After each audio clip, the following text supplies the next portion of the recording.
You know, you couldn't pay me $1 million to explain to you what's going on in this fucking country right now.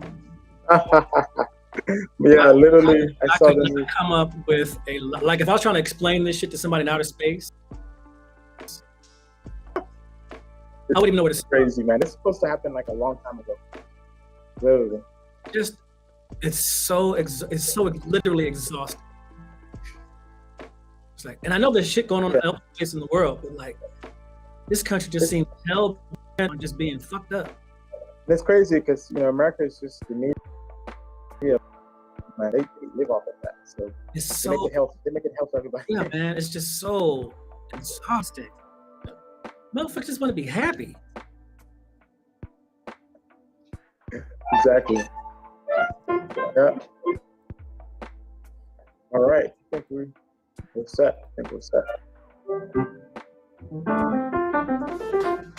So is this your pad? Say again? Is that your crib? No, this is my office. Oh, nice. Looks good, man. Like to keep it clean workspace, clean mind.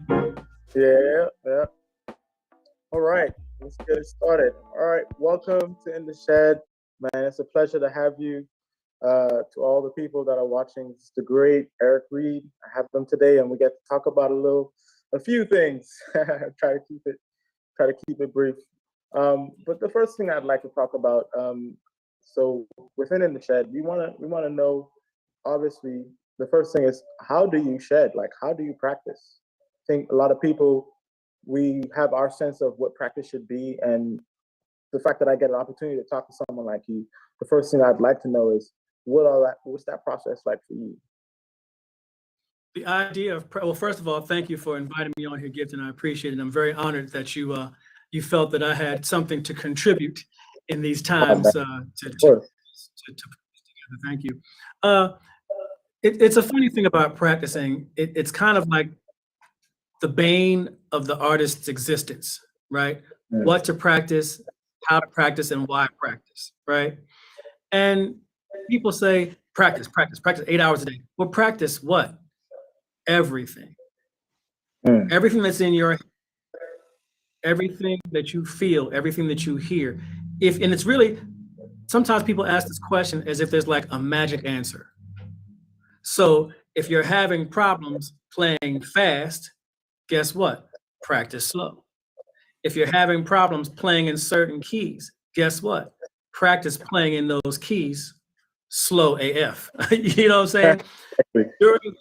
During the pandemic, I was able to, in the early days of the pandemic, when like nobody could go anywhere, I was really able to focus and concentrate on things that I had been wanting to do for years that I just had not taken the time to do. So I would just take tunes. One tune I would take was just one of those things, in part because it had so many key modulations in it. So if you're practicing a song like just one of those things with like 3 different tonal centers, you take it through all 12 keys, guess what? Some of those keys are going to get a lot easier. Some of those keys, like, G flat, all the black keys.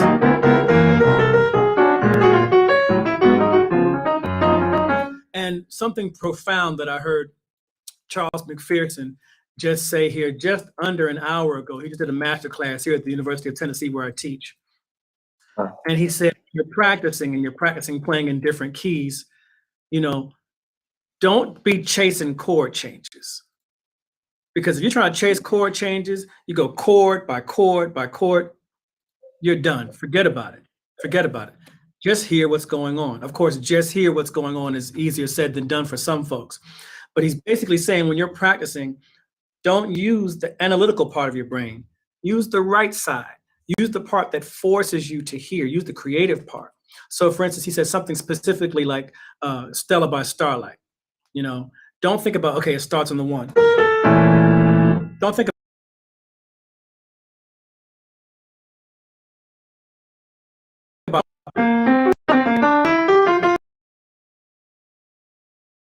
go intervallic. Let me take a random key like G flat. I've never played it in G flat, so let me see how I do.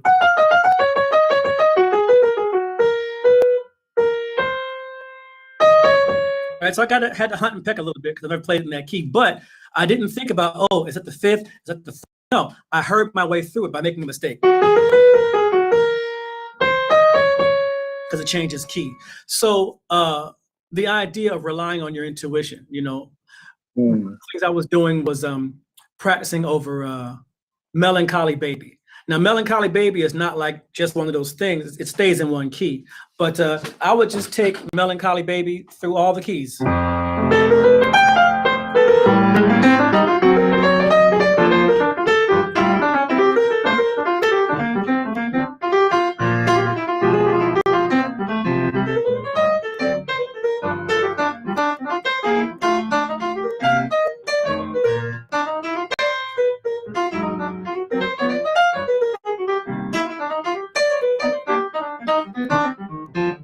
So, and I would move, and you move however you want to move. How do you practice? You practice however you want to practice, right? So I started off in F, and then I just modulated to B flat by making F. And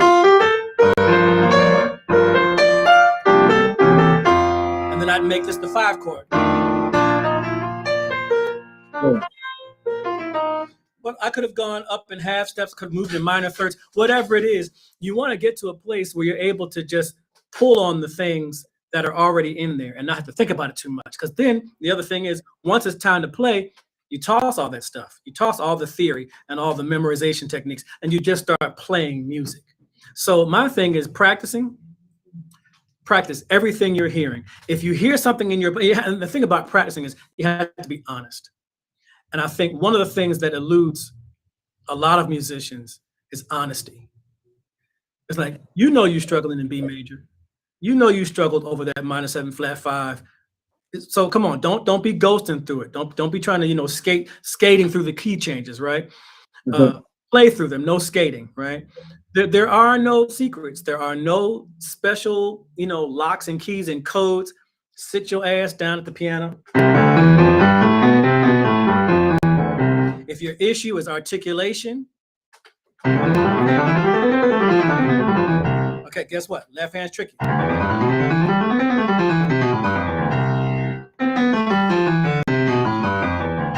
Where's the tricky spot? For me, that 4th finger and that thumb. I got small fingers, so I gotta know how that feels. It's muscle memory too.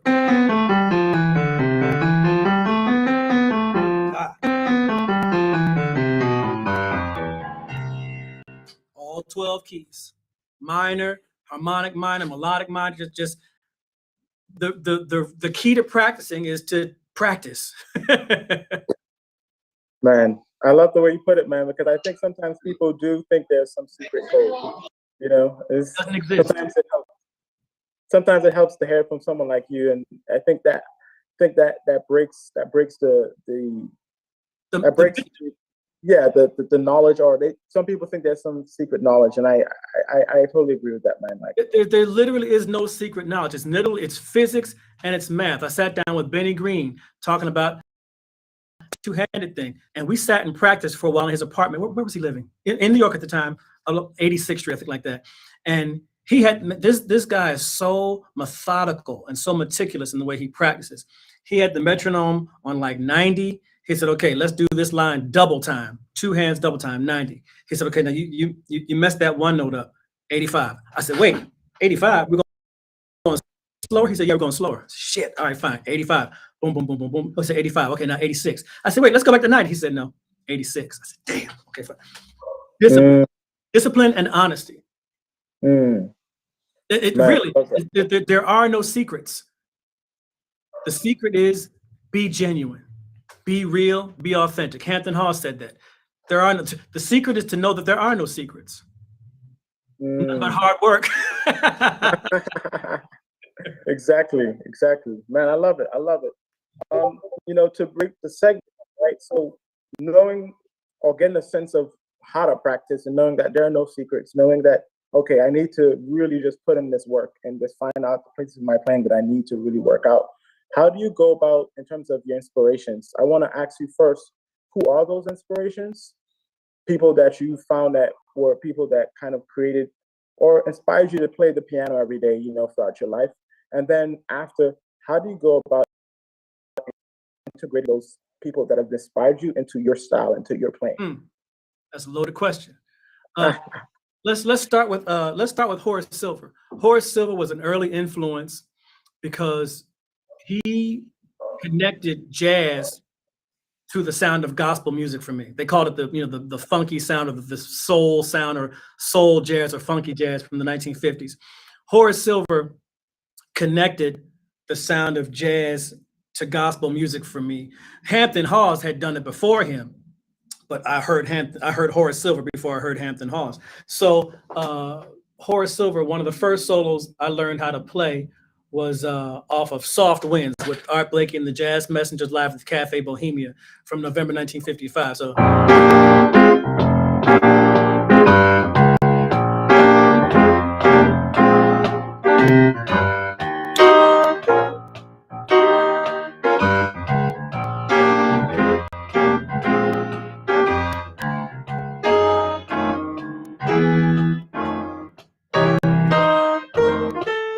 this is Horace Silver's solo.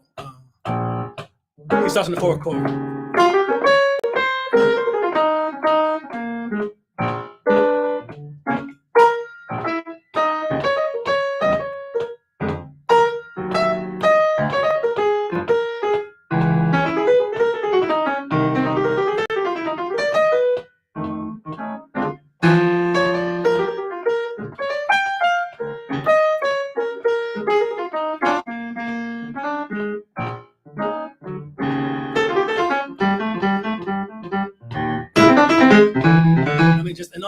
So learning the language and learning the vocabulary, yeah, Horace, God bless him.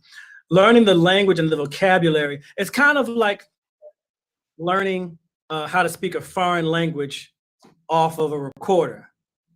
They say bonjour, hello, and you say bonjour, hello, right? So whether it's French, or the jazz records are like the Rosetta Stone, right?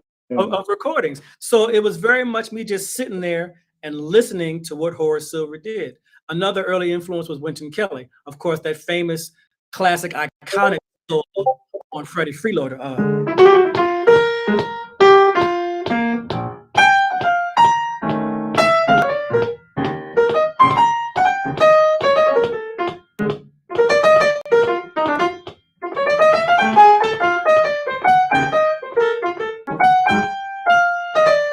It's been a while since I played that, but just those, the soul, the feeling, the blues, that whole thing was so much connected to the church for me. It resonated, so I gravitated towards it. Amma Jamal.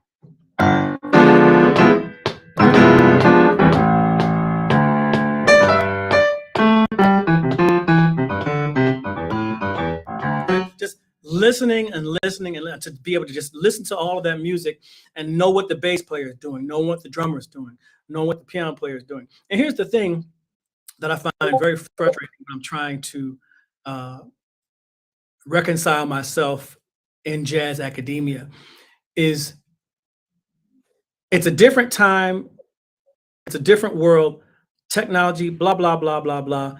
I find that I very much connect to a Charles McPherson who's 30 years older than me, but also to some of my students who are millennials and Gen Z who grew up in this age of technology.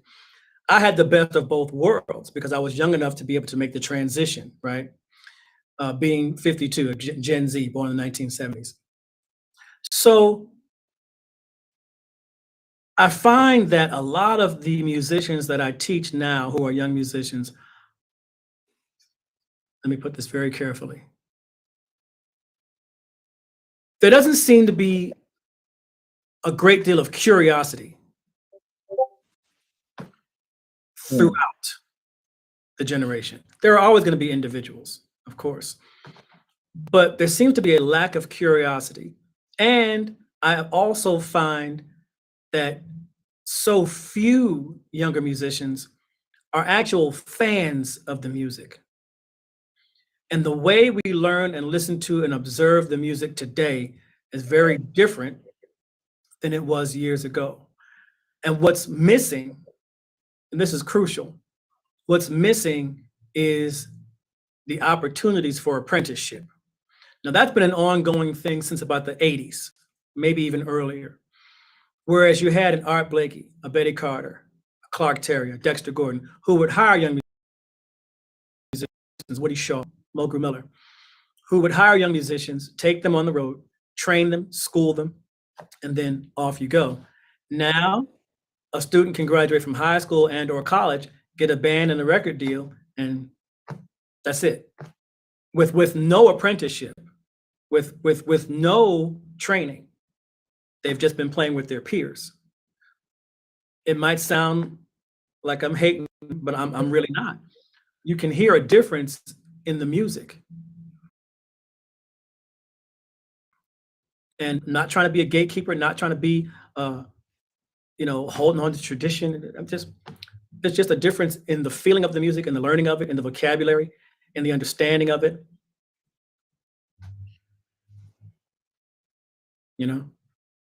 Man, I think we need to hear that, because I can truly say that those times, I think people who are in our generation, we would love to find, or we would love to know that band that we could have joined, like Art Blakey. We would die to have Art Blakey here.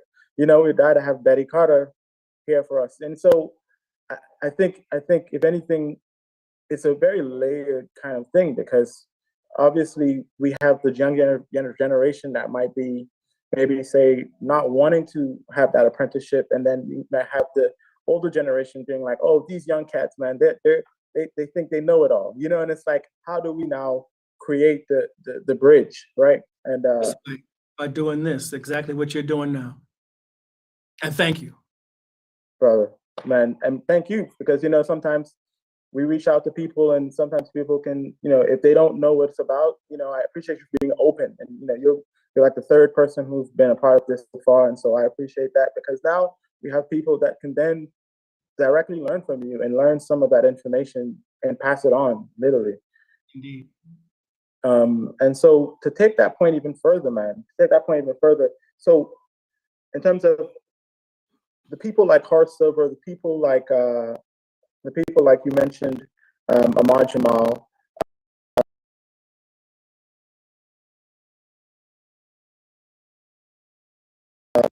how does that seep into playing nowadays, being someone that has released many records with many great artists and have obviously your own imprint in the music? I'd like to know a little bit of like, what's your thought process? Are you thinking about it a lot, or are you just kind of just playing, and those people are people you love, and that just comes out?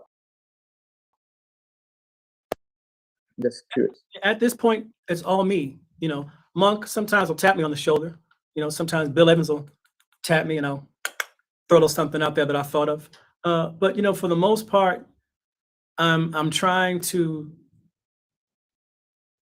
communicate and emit authenticity. And that's something I find that I'm able to do more and more as life kind of tosses me around a little bit. Throws things in my way. I find more of myself to put into my music, and I find that I'm more vulnerable, and that I'm less afraid to be vulnerable. I'm less afraid to be open about every aspect of who I am, because how can you really be a whole musician if you only let the world see half of who you are? You think about, imagine the kind of performers we would have had if Whitney Houston was allowed to live authentically in her sexuality. What we often saw with Whitney was a struggle. We saw her struggle a great deal in her personal life, in her marriage, as a daughter, very religious singer. Did we really get to see the real Whitney Houston? We couldn't, because she felt she had to hide who she was, and she had to numb the pain of not being able to be authentic with substances. Charlie Parker, Bud Powell, Michael Jackson. Imagine these artists being able to live their lives completely sober without the vicissitudes of the other bullshit. That'd be a whole different history right there. Whole different history, literally a whole different scenario. We would see artists who were not only brilliant performers, but also whole human beings. And there's not enough emphasis placed on one's humanity. In the Shed, hopefully, will also be inclusive of how do you practice being a human being? Mental health, physical health. In my 20s, I ate and drank and smoked and snorted everything I possibly could during my 20s until my 40s said, bitch, we're not doing this no more because you're gonna die. So I'm always wanting to talk to young musicians, not just about the music, that the music will take care of itself. Get your ass into practice room and practice, you'll be fine. But when I talk to young musicians, I want to know how you're doing personally. You know, how are you doing? I know you're on the road. I know you're out with so-and-so. I know you're in China. I know you're in Afghanistan. I know you're wherever you are. I'm going to assume that you're out on the road whenever we communicate. What I want to know is, how are you doing personally? I know you have gigs. I'm not impressed. Everybody has gigs, right? But where are you in your heart? Are you going through something? Tassili Bond, I'm fighting back tears. Tassili Bond, bass player, committed suicide. And it's like, what? Some people will say, okay, they weren't as surprised. I was certainly shocked. I didn't know Tassili that well. Maybe I should have reached out more, you know? Piano player that played with Donald Harrison, Jonathan, Lefkowski, Jonathan Lefkowski, Lawrence Leathers. Yes. You know, who was Lawrence's network of people? Who were the people in his inner circle that could say, Lawrence, dude, come on, man. And I know we're all grown people out here. It's not our jobs to babysit people, but man, what the fuck are we doing if we're not looking out for one another? You know, I can call Chris Lewis and, yeah, come on, Chris, come on, you know, play this gig. But Chris and I talk a lot. Like, we're not just talking about music and Sonny Rollins. We're mostly talking about Sonny Rollins and Wayne Shorter. But sometimes we're talking about politics. Sometimes we're talking about just life and relationships, because that shit is important too, you know? If you don't have those people to bounce things off of, and you only have the bandstand, that's kind of a one-sided existence, you know? Desron, we always chatting each other up. You know, I'll chat with Donald Harrison. I have a handful of musicians that I know I can talk to openly and just say, hey, listen, man, Aaron Deal, one of my favorite people on earth. Because this music, like, you know, I think it was Todd Barkin. Todd Barkin likes to say, take care of the music and the music will take care of you. And I call bullshit. The music will not, it will not. Take care of the music and you take care of you. The industry ain't gonna do it. The industry's not interested. Right. The industry could give a shit about anything except selling records, winning awards, and I'm again, it's make me sound like a hater, but whatever. I mean, at 52 years old, I give zero fucks. I'm 0 fucks years old. So all of that chasing clout and no, thank you. Just give me.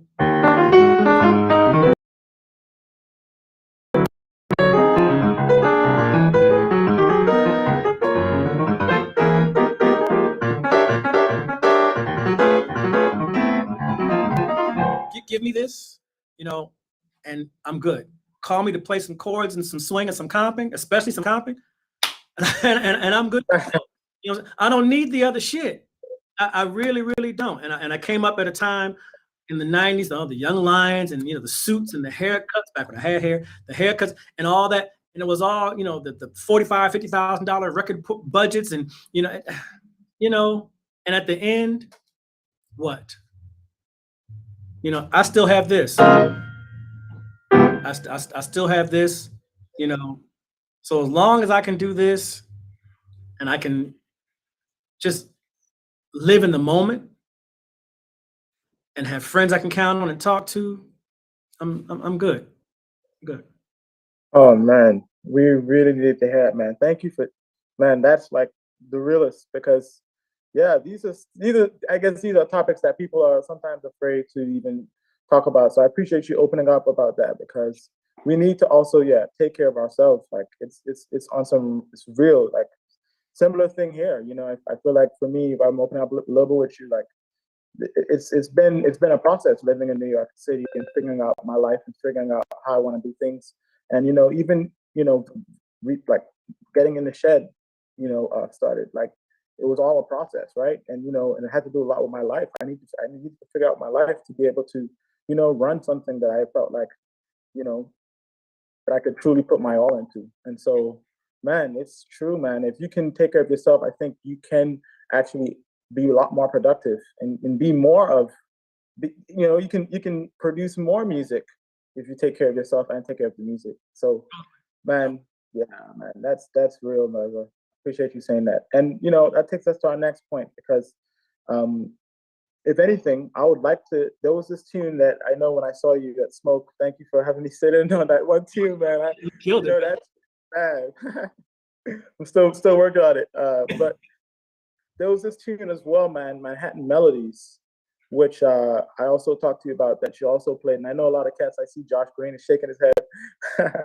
But yeah, man, that tune is so killing. And I wanted to know of your composition process, number one, and then maybe if that for that song specifically, if you could kind of break down the melody to us and talk about maybe how the chords are connected with how the melody is, and just give us a little sense of how that process works for you. Like, just, I guess I have a process. I'm not 100% sure. I mean, I think if you like lined up, a bunch of my compositions back to back, you'd be like, okay, yeah, here's like a common thread or something like that. I know I like to challenge. I like to experiment with note chord relationships, and specifically with Manhattan Melodies. The melody was about being static, like kind of having the melody be the same or even monotonous or not really moving, almost modal melodic modality or modal melodicness. I'm not sure.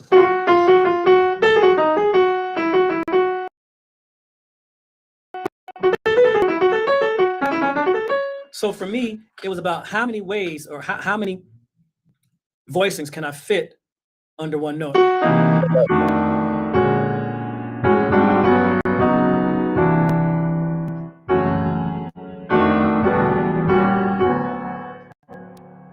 Simple as that. So, and there's no real tonal sound. You could say D major, I suppose you could, but the idea of it was just for me to, at that time in 1998, when I was living in New York City, I was very much conflicted with how much longer I had, felt like I was going to be able to stay and keep my peace of mind. Because, I was working everywhere. I was working 8 days a week, at every club in New York City. There was no place that was closed to me as a leader or as a sideman. And I felt I had like hit a glass ceiling. It's like, okay, I've got the gigs and I'm in New York City. I got this beautiful apartment and all the cats come over. I live next door to Buster Williams and da da da da da. And what else? The what else part was the part that scared the shit out of me. Because ever since I was a kid, that was all I wanted. There was no what else. There was become a cat. Get on the scene, make records, play with the cats, buy suits, buy records, play with the cats, hang out in clubs, play with the cats. Papa Reed, I didn't know that there was more. Nobody told me there was more. I thought that was it. So once I realized I wanted something different, I scared shitless because I didn't know what different looked like, because it was going to mean leaving New York. So this is me.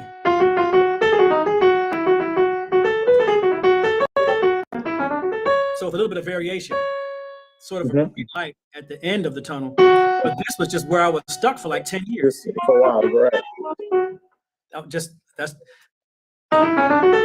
I knew that's what I wanted. I just didn't know how to get there. Musically, yes, but personally, no. Chords are moving.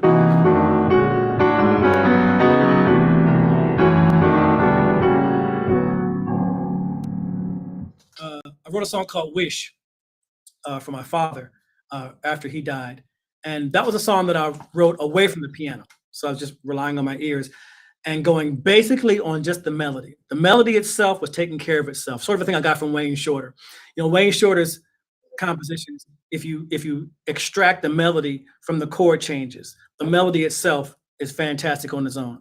If you extract the chord changes from the song, the chord changes are a motherfucker, right? Just Wayne, just, you know, if you extract Wayne Shorter, the saxophone player, as a composer, bad motherfucker. If you take his compositions away and just Wayne, the saxophone player, bad motherfucker. So he's just one of those rare. I don't know if there's anybody like him, really. You just lost a giant, man. Nobody. It's just mind-boggling. And God bless you, Wayne. Wish was something that I just heard this melody that was coming out of a place of longing and pining for a time when my father was alive, that I could ask him some questions about life. And so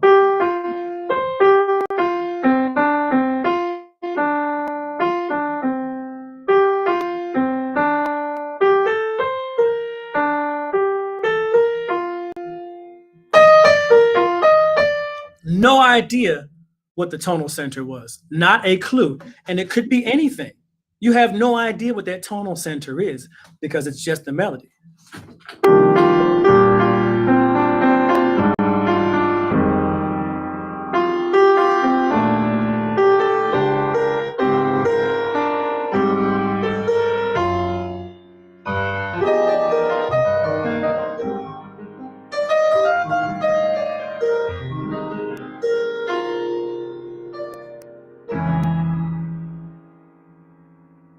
forgot how the rest of it goes. But you know, just Last chord, I man. like it.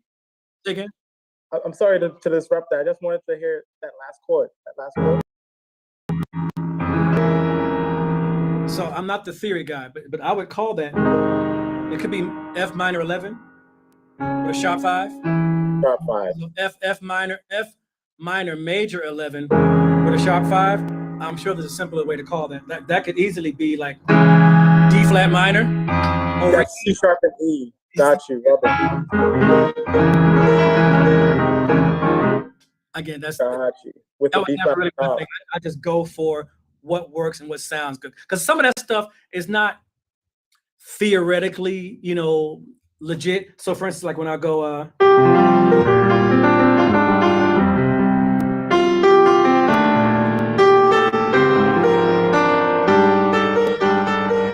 it's really just an A flat major 7 chord, but I'm going. But since it's a passing tone, it doesn't really, it's not a really big deal. Just Yeah. ears is bad.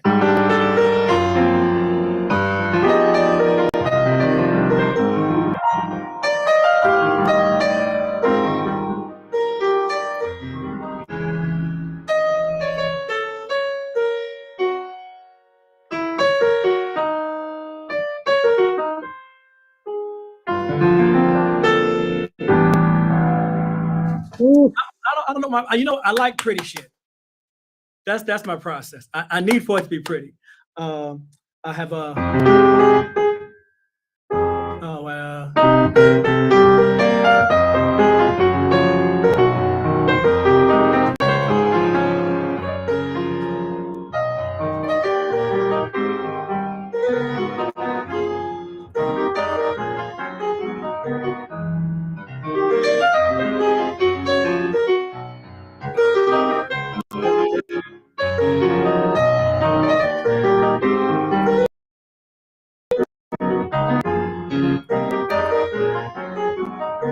Or even something like a.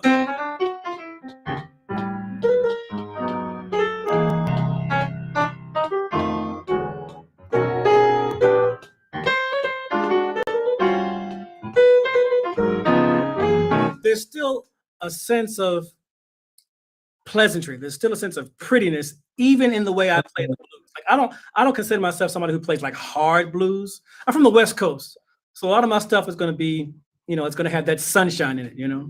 Yeah. Man, I love that. And I love the fact that you talk about how you don't necessarily think about the analytical part as much. I guess closer to what Charles first was talking about in terms of you actually compose just for what it sounds like. And I think we need to encourage that more.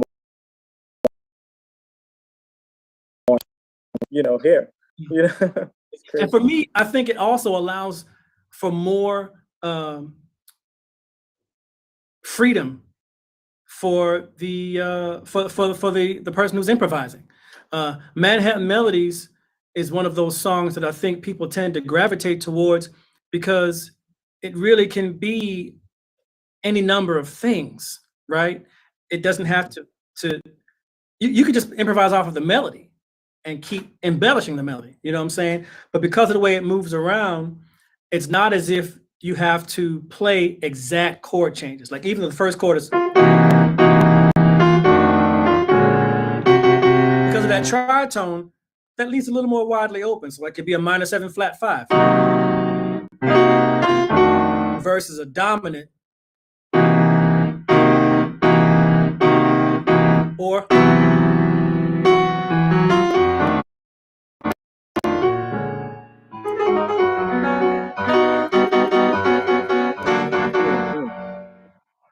the intervals for me are the real substance in terms of how I build chords and how I build voicings.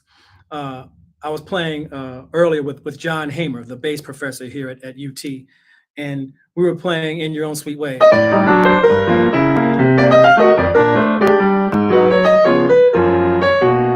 And instead I went something simple as making major, minor, making minor, major, just those kinds of things. I don't think about what the theory is. I just think about what do I want to do in that moment? Is it the right thing to do in that moment? Because in the next moment where that same passage comes up, it might not be the right thing to do. So what do you think about in the moment? Say again, I'm sorry. I know you're I wanted to elaborate on that a little bit more in terms of what you're thinking in the moment. If you can give us a quick spiel about that. It's always depending on what's happening around me. Whoever's playing bass and drums and saxophone, I'll snatch onto something and just shift on a dime. I'll just shift. Playing something like a stable bass.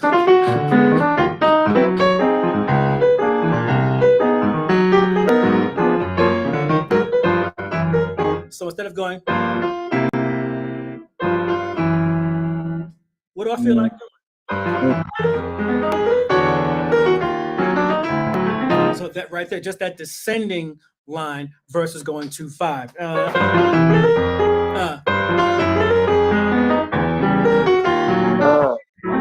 Right? So I mean, I know enough about how harmony works that I can get myself through, like something like giant steps. Right? Knowing that the whole thing is based off of 5s and 1s and the movement of the whole tone.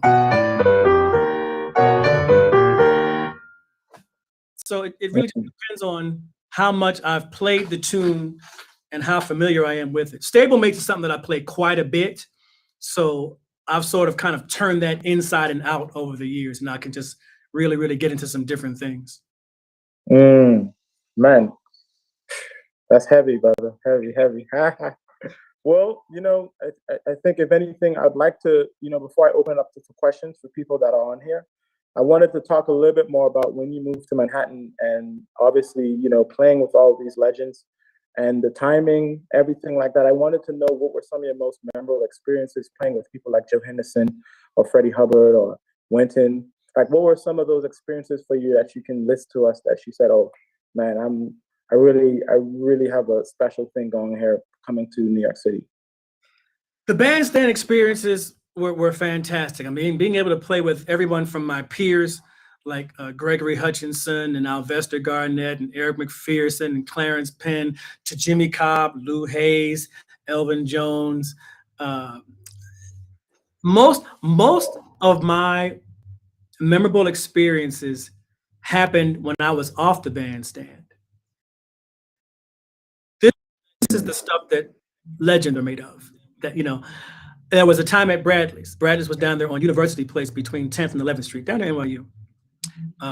And for those of you that may have only heard about Bradley's, you don't really know much about it, it was sort of a jazz watering hole. It was where all the musicians went to congregate after all the other clubs had had their last sets, after the Blue Note had had its last set, the Village Vanguard, McHale's, Birdland, whatever. There was still a 2 o'clock set, 2 a.m. at Bradley's that you could catch. And you were liable to literally see anybody that was known as a jazz musician, you would see in that room at any given time. It really, and I'm not, this is not me making this up. One night, it was like Tommy Flanagan, Hank Jones, Roland Hanna, Mulgrew Miller, James Williams, all in the room at the same time, just hanging out. Just it was like, a Hollywood cavalcade, right? Imagine like a whole bunch of stars. Just these were our stars in the jazz world, but they didn't act like stars, and we didn't treat them like stars. We treated them like legends, and they knew they were legends, but they were very regular, down-to-earth people. So one night, John Hicks is playing, and it's John Hicks, Don, I want to say Pate, playing bass, and Roy Hargrove was playing. And after the gig, Ronnie Matthews was there, Barry Harris, those three for sure. Yes. So the set's finally finished. It's now 3:30 in the morning, and ain't nobody going nowhere. Like, it's just getting kicking. And this is like the early 90s. And John Hicks was at the bar having a little taste. And Ronnie Matthews, no, Barry Harris sits down at the piano and starts talking about Monk's harmonic concept. For anybody who would, because Barry was always teaching. He was even when he was just playing gigs, he was always teaching. So we're sitting there, and I'm being quiet. I had the presence of mind to know that there's not time for me to say shit. Just shut my mouth, not try to act like I know anything. I'm in the presence of a master here. I'm gonna be quiet and just let him do his thing. He's just playing through Monk tunes,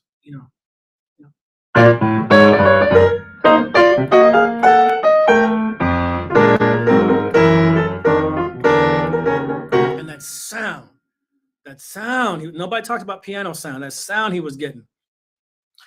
And so he's playing, and then they played some tune that Kenny Dorham had played on.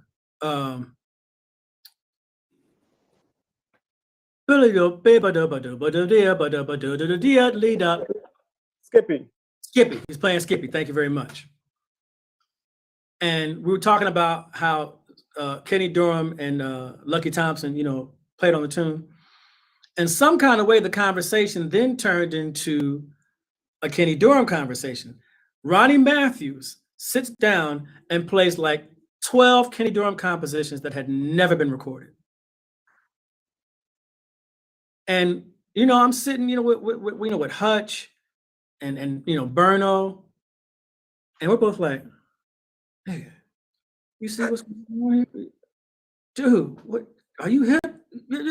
We're trying to be cool, but we knew that we were watching history, man. We were watching historic figures talking about the greatness of other historic figures. We knew exactly what was going on. There was no question.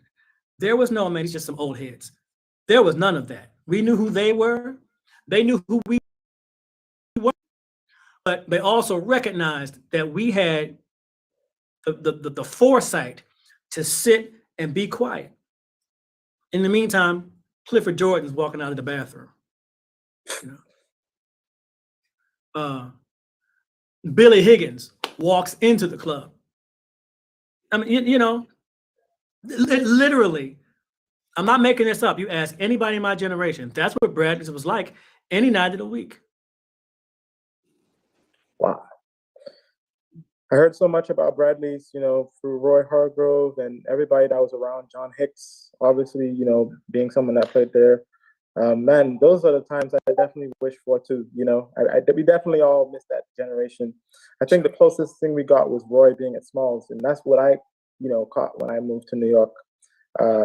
In terms of a spot where you can see cats like that, and because Roy was there, other cats would be coming. So Roy, man, Roy was definitely, he had that foot in the tradition because he was there. He mentored with Ralph Peterson. He mentored with John Hicks. He mentored with Curtis Lund. He mentored with Bobby Watson. Yeah, He brought that with him. man, wow. That's very inspiring to hear, man. When you said it just now, I could imagine. I could like paint it in my head. See, Yeah. it wasn't all shits and giggles. Sometimes it was dark. Hmm. There was abuse. There was games being played. There was homophobia. There was sexism. There was racism. But by and large, the jazz community was fairly solid. We looked out for each other a certain kind of way. Wow. Does anybody have any questions in this right now? Anybody? Isaac, Josh, Green, what's up? Man, I mean, a lot of what you're talking about is community, and I just kind of have. Well, I guess you talked about it. It was different. I feel like you could speak more to this, Giveton. Just like the sense of community, like I guess speaking from a young person to an older, how was that navigating that as a younger person? Because I'm sure it was, or maybe it wasn't, but I think I'm sure it could be some people that you had looked up to, that you were trying to learn from, that maybe weren't really into the younger generation, that weren't into giving information, and that were hesitant to help. So how'd you kind of navigate that, and have the wherewithal to continue, and know who to talk to, and know questions to ask, and that type of thing? Because it's kind of like that. I feel like now, at least for me, in some aspects, it's a lot of helpful people like yourself, but it's also people that are kind of like, I'm gonna keep some of this stuff to myself. So just navigating that, back in the 90s, when you were coming up. Those are some good points, Josh. You have to know which musicians you can approach. Most jazz musicians wound up being kind of approachable. People like Roland Hanna, Tommy Flanagan, Hank Jones. Others, not so much, and I won't say their names out of respect because they're dead or alive, and it's not necessary for me to. But specifically for me, as a Gen Xer coming up in the 80s and in the 90s, my conflict was being in a very alpha male environment as a queer person. I already knew coming out the gate or going into the club that I was going to have to mask, mute, and code in order to fit in. Whether it was my speech or the way I moved or certain jokes that were being told and having to laugh just so that I wasn't being, busted or questioned, or considered suspect, because I knew then that I would not have had the access I had to some of those older cats if I just was just out. Hello, guys. I mean, I was never that way, but you know what I'm saying? If even a question was present at that time, I would not have had the access into these guys' homes. These men invited me into their homes. We'd be on the road, and in each other's hotel rooms, just hanging out, and that level of comfort would not have been there had it been obvious or had I been completely authentic in who I was. So, regardless of what people knew or thought they knew, as long as I didn't, like I said, walk around wearing a t-shirt, I was accepted in certain circles, and then of course, once I left that circle, they talk shit behind my back, but whatever. So coming up from me at that age was a little different than my peers who were straight.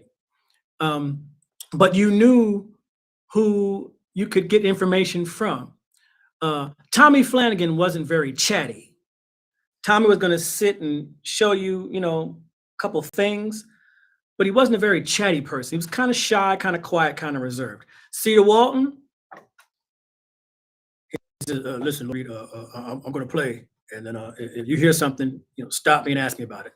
He wasn't going to. Now, Barry Harris, on the other hand, who taught everything from the concept of the dominant chord, right? From the five to the one, not the 2-5-1, but from the 5 to the 1. If young musicians who are trying to learn how to play this music know how to resolve chord changes, this is brilliant. Know how to resolve chord changes, then it will help them know how to play. Because the idea of improvisation is, what do I play? That's the general narrative, right? But that's backwards. It's, how do I end? Not what do I play? How do I end this motherfucker? Out of this hole and close this door. 5-1. Barry Harris, easily the greatest teacher in jazz music. There should have been a school in his name. To this day, it should exist. He should have run the school. He should have hired the professors. People should have been pouring millions of dollars. All this shitloads of money that y'all spend $500,000 on going to these other schools. I won't say their names. Barry Harris, that was absolutely the best place to get schooling. His concept and his approach was a bit capsular, but you were going to get the information, and he was going to kick your ass with it and then make you regurgitate it back to him. But you were going to leave there knowing something. Barry Harris is very approachable. Ahmad Jamal was very approachable. Billy Higgins, Ed Thigpen. Art Blakey, come over here. Come on, sit. Let me sit in with the Jazz Messengers. And once you play with the Jazz Messengers once, you're a Jazz Messenger forever. And those types of characters no longer exist. Betty Carter giving a fist to the bass player. Like, this is the audience back here. So they can't see what she's doing. You're the bass player. I'm looking at you. Get the fucking time together. Again, that's abuse. The abuse we could have done without. But the information, what I gleaned from those circumstances, and I mean, I got cussed out by the best. It was a generational thing. They didn't know any better. In my age now, I learned to give grace, right? And I want your generation to be conscious of this and be very, very mindful of this. Sorry for pointing. I want you to please be mindful of this.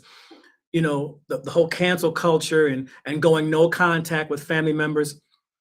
It's so extreme. It's so extreme. What we need more conversations.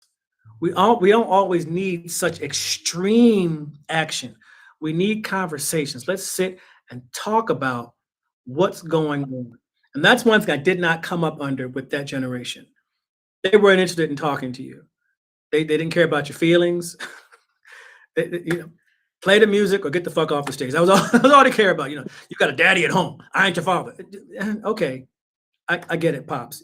But we need more grace. We need more compassion, and we also need tough love. So by and large, most musicians were very approachable.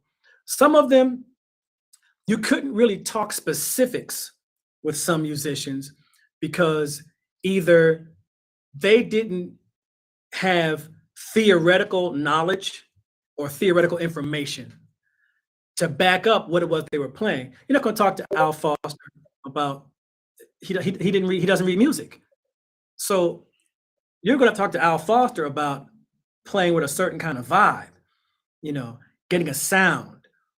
What do you practice? He practices in the mirror. You're not going to talk to him about 3 camps because that's not what he came up with. You have to know who you're talking to and how to get the information out of them. And then you learn that Ray Drummond was a piano player and played great piano. Matter of fact, you'll learn that most jazz musicians play functional piano. Terrence Blanchard was a piano player first. Wes Anderson was a piano player first. Nicholas Payton, that motherfucker, playing all kind of piano, right? So I heard Nicholas Payton playing Chick Corea solo on Matrix. I mean, you know, Christian McBride. Everybody plays piano. Carl Allen, Willie Jones. You know, that Josh, that's the kind of community I'm talking about. Knowing that you can approach a Kenny Washington and talk to him about me. Josh, what do you play? Forgive me for not knowing. Drums. Play drums. So Kenny Washington. Yeah. No, you can approach a Kenny Washington carefully though. Suffers no fools. Don't come to Kenny with no bullshit. Don't come to him. Hey Kenny. Hey man. He'll shut you right. He'll shut you right. If you've never been shut down by Kenny Washington, you are in for a treat. But you know, knowing that you can approach a Bill Stewart or a Rodney Green, you have to know who you're talking to and know what information it is you want. Because everybody's got a short tether or a long tether. We can sit and do this for 5 hours. If y'all had the time, I'd sit here, it'll be getting dark, you'd be hungry, you know, but I can do this. Not everybody has that same kind of bandwidth, you know. And I love doing this because people did it for me. And I know that at the end of the day, this is needed. And I want to do more of this because when it comes right down to it, I can only play so much piano. At some point, I'm going to need some human engagement where we can talk about music. And I love to talk about music. As you can see, I talk all day about music. So I hope that answered your question, Josh. We did. Thank you. Hey. Anybody else? Hey, Isaac. Hey, Eric. So good to see you, man. Thank you. Thank you. Good. You too. Yes. Isaac came up to my apartment and we talked about this stuff. He's one of the first musicians I talked to about my mental health. You know. Yeah, I can't tell you how much I appreciated that at the time, and you know, like just to, you know, see just because you know there are not a lot of musicians on the scene, especially your generation, who were talking about things like mental health, things like taking care of yourself, you know, just, you know, and being like, you know, the humility and just all of that was so inspiring for me to see at age 23 or however old I was, you know. So, but thank you for being here. And I wish more people were here, but they're going to see this, you know. Oh, that's all good, man. Listen, you all are here. That's the bottom line. We got our little community right here. And what goes on after this, the conversations you all have with your peers and with the musicians younger than you. Listen, before you know it, you all are going to be the mentors. Literally, before you know it, the shit's going to just sneak up on you. And that's what happened with my generation. We got pushed up the bat a little too soon with that Young Lion shit. That shit took over. They were throwing money at us, suits and photo shoots, and we got all in our shit. And then all of a sudden, the generation prior to us, the Mulgrew Middles, the Donald Harrisons, you know, it was as if they had gotten kind of just tossed aside. And the generation prior to them, it was very much, I don't want to say conspiracy, but there was definitely, you know, an end game. And that was to kind of break down the jazz community in a way where the industry could control it, you know. And it's out of the control of the musicians or out of the control of the artists. The industry is controlling it. And now the music is whatever it is. It's got this hodgepodge of stuff. You know, I go on Apple Music. I'm like, I do a radio show down here in Knoxville on Monday nights. So I'm always wanting to play new music. And when I listen to, and this is no shade really, but the stuff I hear, 98% of it starts off. I was like, okay, maybe I'm just out of my depth. I mean, I like to swing, you know, and I guess once swinging stops once and for all, maybe I'll do something else. I don't know. I don't know. I don't want to stand in the way of progress. I mean, Can you talk about the swing though? Can you briefly talk about the swing? What it means to the music, and I just want to hear you. It's such a natural thing that I like doing. It just feels right, and everything I do swings. It has a shuffle or a triplet kind of vibe in it. So even if I'm playing something like let's see,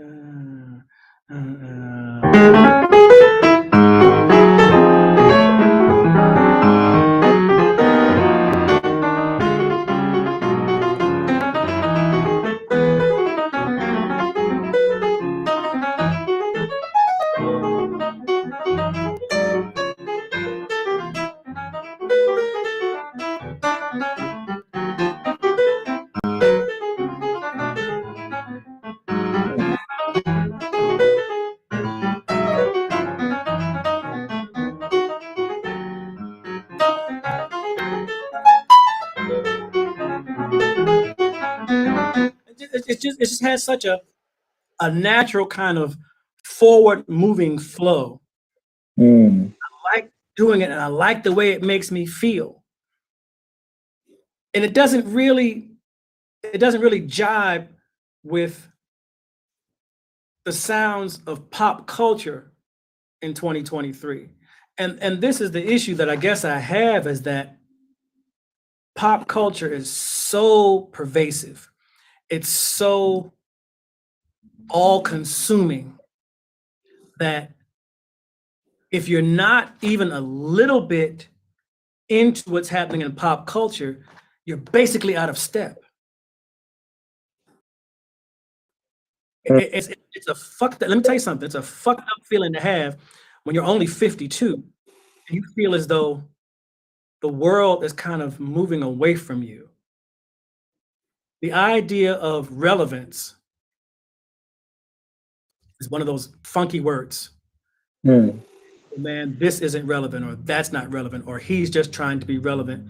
It's like, at which point do we all just get to be creative, and that what's being created is accepted and not hinging on your social media numbers? Once social media numbers became like really valued, that was kind of the beginning of the end. I was trying to book a gig at a club, I won't say their name. I had just played there in like a February. So I wanted to go back in September. Within 7 months, they were like, well, what are your social media numbers like? I was like, I just sold the place out in February. What are you asking me? What are you talking about? And yeah, we need you to have, at least, shit, here we go. And I understand the bottom line is the bottom line. Places aren't open to like give shit away. Clubs they got to make money. I get it. I totally understand. And this is the plight of the creative artist. Mm. You constantly reinvent and you figure it out and you get some things done and you look for different income streams and you just do what you have to do. I mean, I remember the time when I could just play jazz, and I only played jazz gigs when I was in my 20s, and it was cool. At 52, I've got to supplement that. I can't just make it off of gigs. And I make good money on gigs, but everything's gotten more expensive. Carton eggs is $25. I mean, so, you can't work with so many gigs in a day. So these different income streams, online classes, teaching. You find, and Gary Barks was even saying that in the 80s, that jazz musicians always had to have a side hustle. Mm. Well, I also have a question from one of my mentors from the Bahamas. He's here with me. His name is Adrian Diagala. He has a question real quick. What's going on, Eric? How are you, Hey, man? how you doing? Hey, man. Hey, guys. Hey, man. I guess I have more of a comment than a question, man. I've been listening to the whole time, and I just want to say thank you, man. This has been amazing. I'm a big fan. I've been following you for years, and the thing that I get most of all the deep and great things that you laid out is the love. That's the thread that connects it all. I could feel it. I could hear it in your music, but it's so obvious that you're such a beautiful cat. And I appreciate that. And same is true for you and Isaac and Josh. I know you guys don't know me, but I know you. Giveton always speaks so highly of you guys, and so thank you for looking out for this cat, because he's, he's not just a great trumpeter, man. He's a beautiful human being, and we're in the Bahamas. It's not the same as New York City. The scene's not the same, but it's a beautiful place, and we're proud to say that we produce beautiful people, at least. Yes,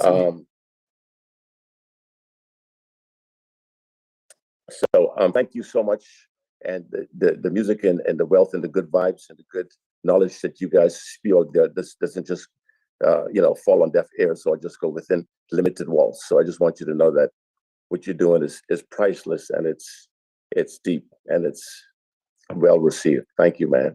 Thank you so much. I really appreciate that. The love is definitely at the root of all of it.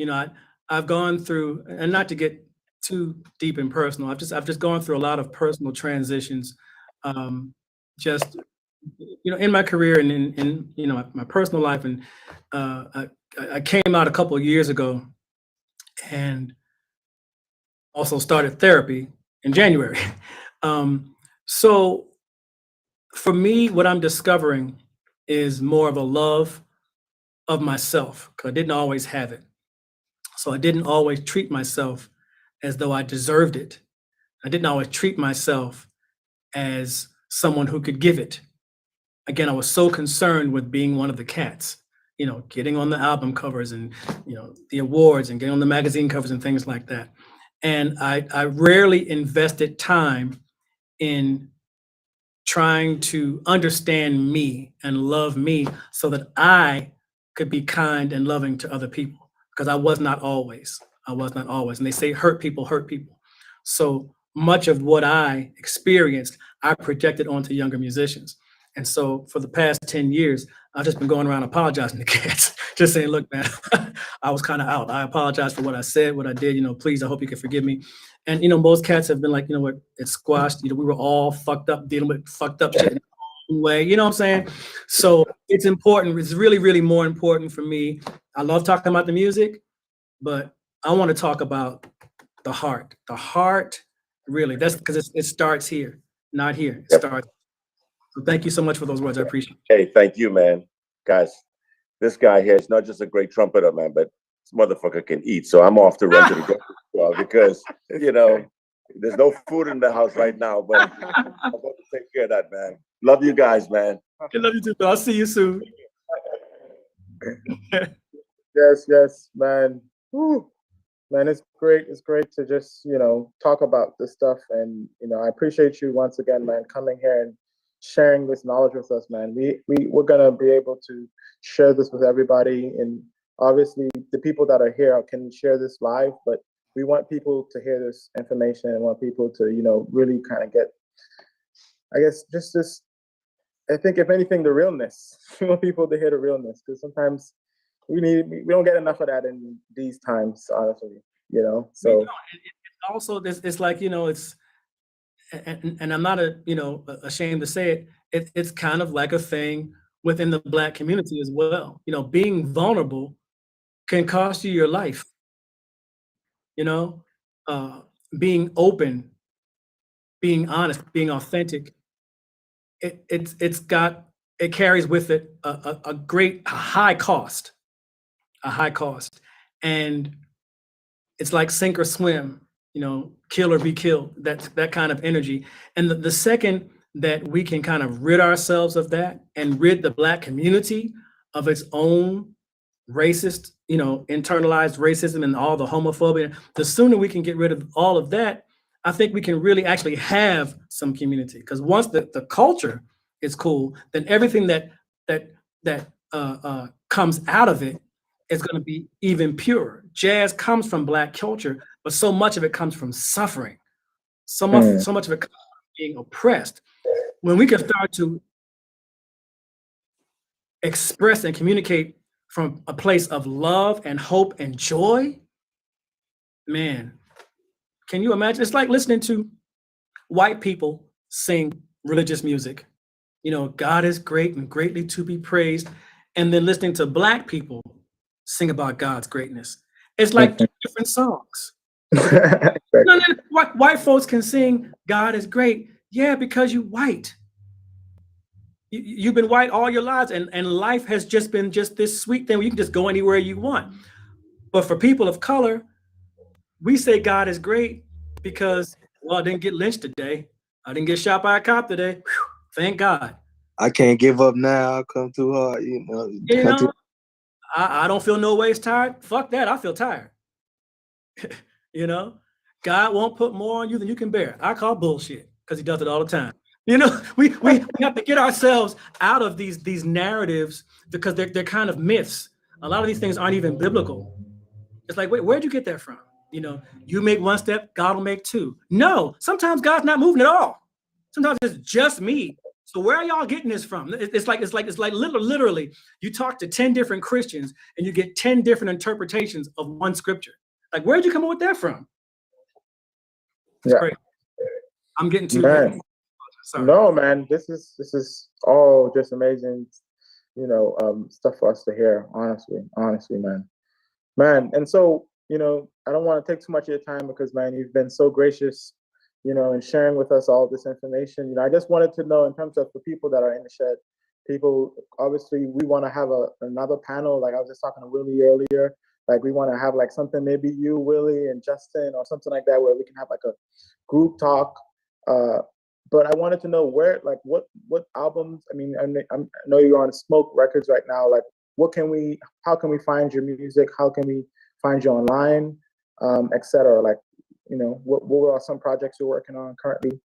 My latest album is called Black, Brown, and Blue, celebrating the music of Black and Brown composers mixed in with the blues. It's on Smoke Sessions. And what am I doing? My Instagram is The Real Eric Reed. And I post semi-regularly. I got to get more into it. I'm, you know, Gen X, so I'm still trying to figure it out. My Facebook is, I think, Eric Papa Reed or Eric Reed Papa Reed or something like that. That's my Facebook music page. And I'm teaching, you know, down here in the University of Tennessee. I'm playing in Chicago in June. And you know what, looking to connect with more younger jazz musicians because, you know, being outside of New York, I do feel a little bit of a disconnect, you know. I keep in contact with Chris.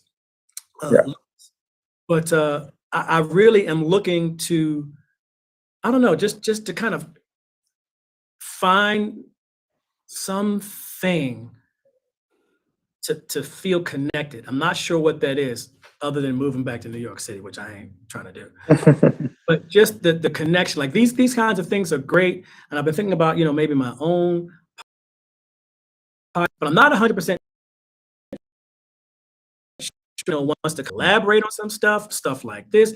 I'm down. Like I'm very open to these kinds of conversations and just, you know, be in an ear if necessary. But I need some advice too.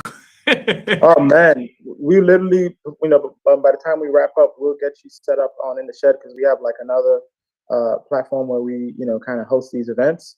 Okay. And you know, it's funny that you mentioned that you worked with Isaac back in the day and how you guys opened up about, you know, the other side, because Isaac is actually teaching some of those courses about, you know, I mean, maybe Isaac can talk a little bit about that, but just the other aspect of the music and how do we, you know, I mean, I don't even want to talk about Isaac, but.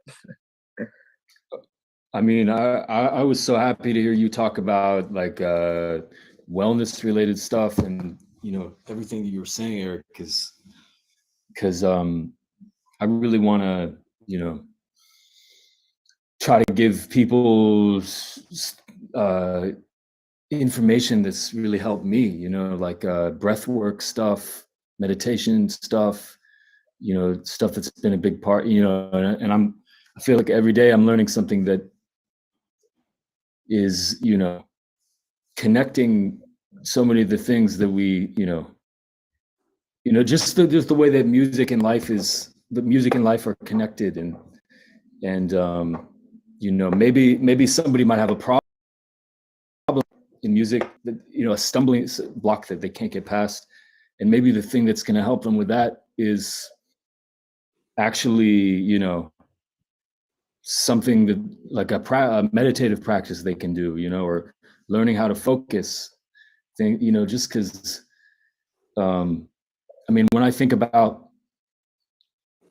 where I was in my life when I met you, Eric, there were a lot of things that I was still trying to get together here, you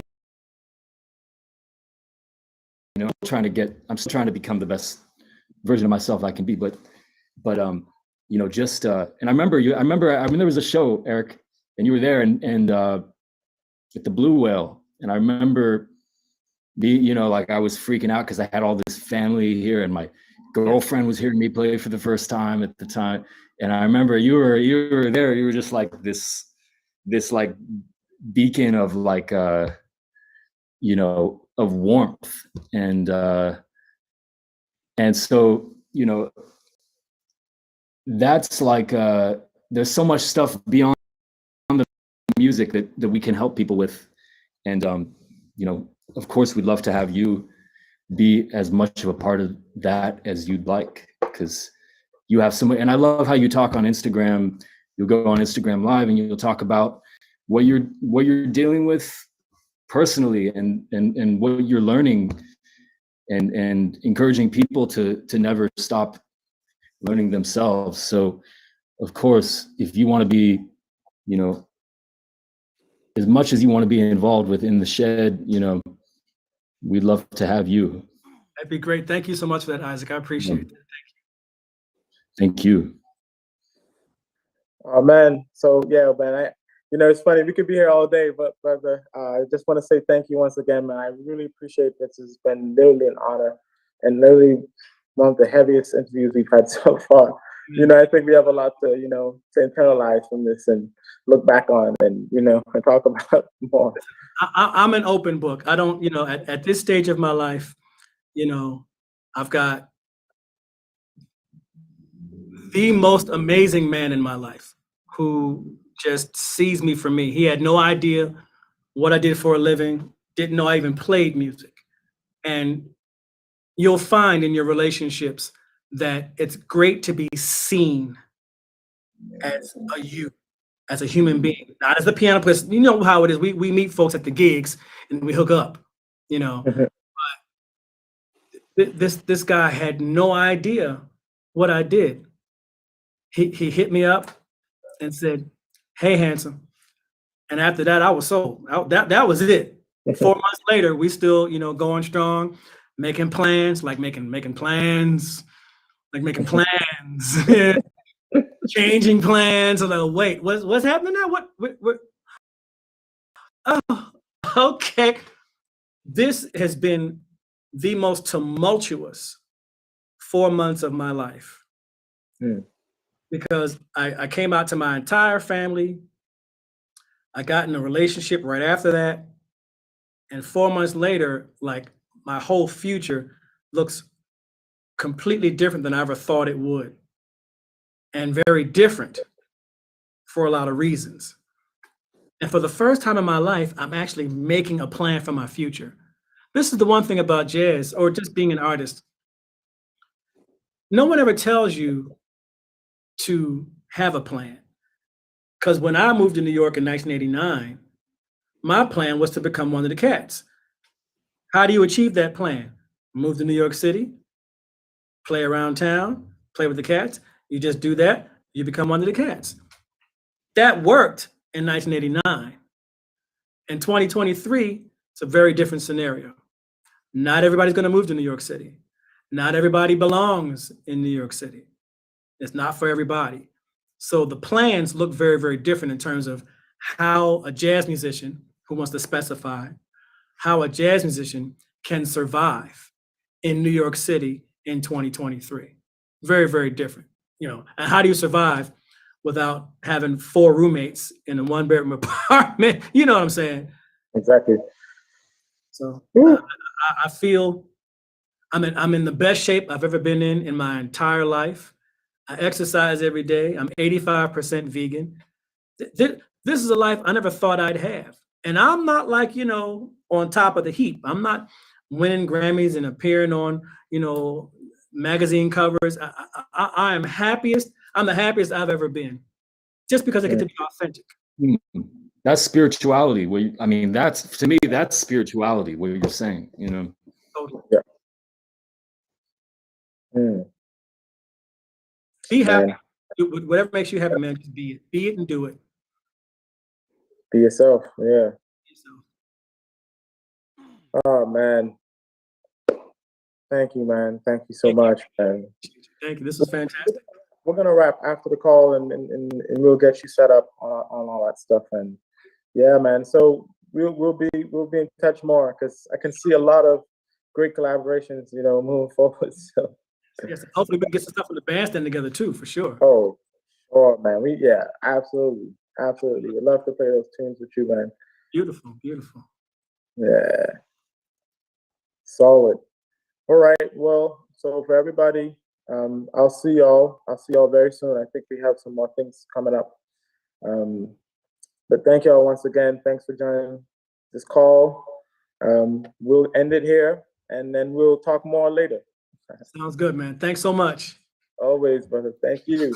Take care. Thank you, Eric. Good to Thanks, see you, y'all. Josh. Appreciate y'all. You too. Thank you. Thanks a lot. Take care. All right, brother.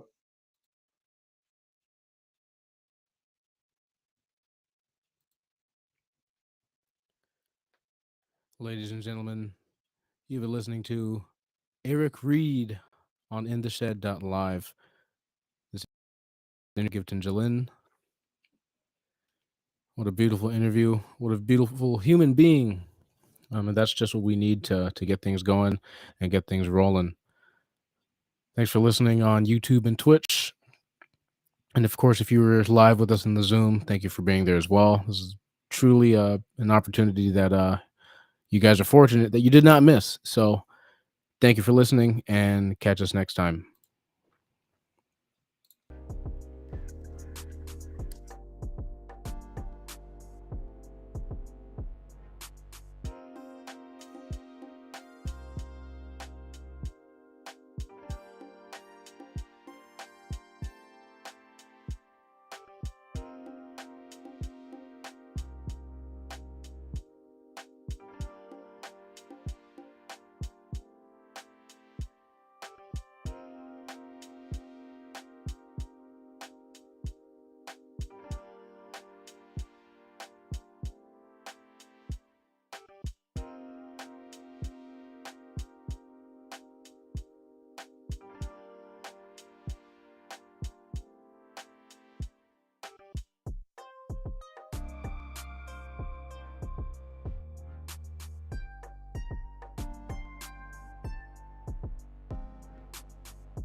Ladies and gentlemen, thank you for listening to In the Shed.live. You've been listening to Eric Reed and Giveton Gelin talking it down at In the Shed.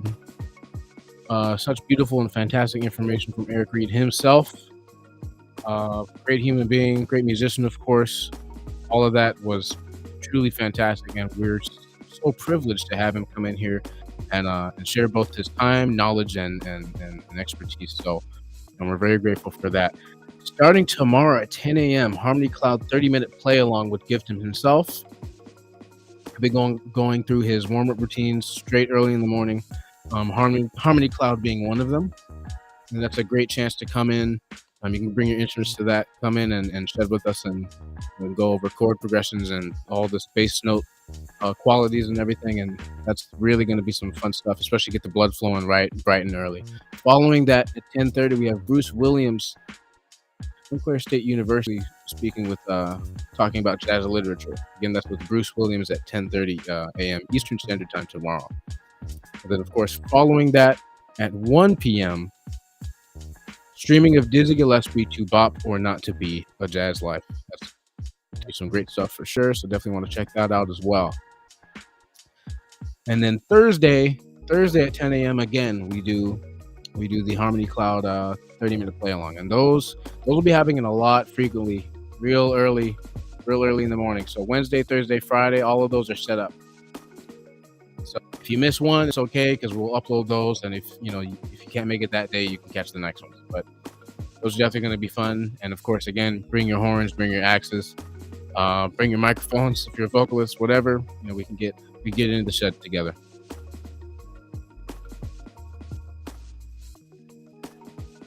And of course, mark your calendars for April 13th at 2:15 p.m. We have the In the Shed.live interview Q&A with Giveton Gelin and Bobby Watson himself. So that's going to be fantastic as well.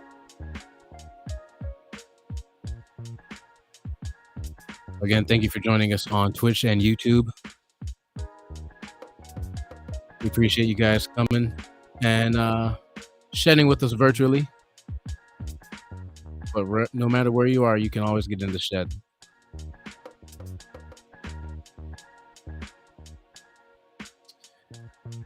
And you know what? We're going to leave it at that. Thank you guys. Thank you guys again for listening. Again, this was In the Shed.live live interview with Giveton Gelin and Eric Reed himself. What a beautiful interview. Can't wait to show you guys more. And if you missed the interview, don't worry, because we will have some recorded content for you guys, and you'll have access to that soon. Until next time, In the Shed.live, we're out of here.